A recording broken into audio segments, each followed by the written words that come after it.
ગુરુ પૂર્ણિમાનો આ પાવન અવસર આવી પહોંચ્યો છે, પરંતુ આજે પણ મન એ જ દિવ્ય સ્વરૂપને શોધે છે, જેમણે પોતાના જીવનનો પ્રત્યેક શ્વાસ ભગવાન શ્રી સ્વામિનારાયણની ભક્તિ, સેવા અને સત્સંગને સમર્પિત કરી દીધો. ગુરુ દેહથી દૂર થઈ શકે, પરંતુ પોતાના શિષ્યના હૃદયથી ક્યારેય દૂર થતા નથી. ગુરુનો વિયોગ માત્ર આંખોને થાય છે, હૃદયને ક્યારેય થતો નથી.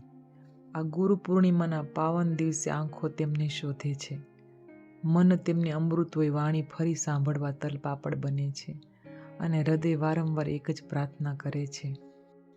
પરમ પૂજ્ય શ્રી હરિસ્વરૂપ સ્વામીજી, આપનું શાંત અને દિવ્ય મુખારવિંદ, આપની મધુર અમૃતવાણી અને સાથે સદા હસતા હસાવતા ત્યારે મનના દુઃખ ભૂલી જવાતા હતા અને અમે પણ સાથે ખડખડાટ હસી પડતા. આપનો નિષ્કામ સેવાભાવ અને ભગવાન શ્રી સ્વામિનારાયણ પ્રત્યેની અખંડ અડગ નિષ્ઠા, આ બધું આજે પણ અમારા હૃદયમાં અવિનાશી રીતે જીવંત છે. સ્વામી, આપનો સ્નેહ, આપના આશીર્વાદ અને આપે દર્શાવેલા ભક્તિ માર્ગ આજે પણ અમારા જીવનનો પ્રકાશ છે. આપના શ્રીમુખથી નીકળેલી અમૃતવાણી સદાય અમારા હૃદયમાં ગુંજતી રહેશે. આપે અસંખ્ય જીવોને ભગવાન શ્રી સ્વામિનારાયણના શ્રી ચરણોમાં જોડાવાનો અમૂલ્ય માર્ગ દર્શાવ્યો.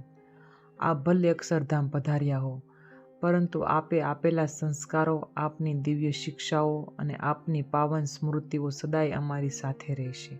આપની પ્રેરણા ક્યારેય વિસરાશે નહીં. ગુરુનો દેહ નશ્વર છે, પરંતુ ગુરુનો ઉપદેશ અમર છે. ગુરુની કૃપા અમર છે, ગુરુનો પ્રેમ અમર છે.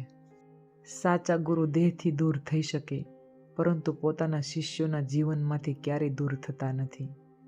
આ ગુરુ પૂર્ણિમાના પાવન પર્વે અમે ભગવાન શ્રી સ્વામિનારાયણના શ્રી ચરણોમાં અંતઃપૂર્વક પ્રાર્થના કરીએ છીએ કે અમને પણ એવું જીવન પ્રાપ્ત થાય, જે ગુરુની આજ્ઞા, ઉપાસના અને સેવામાં સંપૂર્ણ સમર્પિત હોય. ગુરુ ક્યારેય વિદાય લેતા નથી. તેઓ પોતાના આદર્શો, ઉપદેશો અને સંસ્કારોના સ્વરૂપે સદાય જીવંત રહે છે. ભગવાનના શ્રી ચરણોમાં જોડાવાનો અમૂલ્ય માર્ગ દર્શાવનાર એવા પરમ પૂજ્ય શ્રી હરિસ્વરૂપ સ્વામીના પાવન ગુરુ ચરણોમાં અમારા કોટી કોટી વંદન, સત સત વંદન, સહસ્ત્ર સહસ્ત્ર પ્રણામ. જય શ્રી સ્વામિનારાયણ.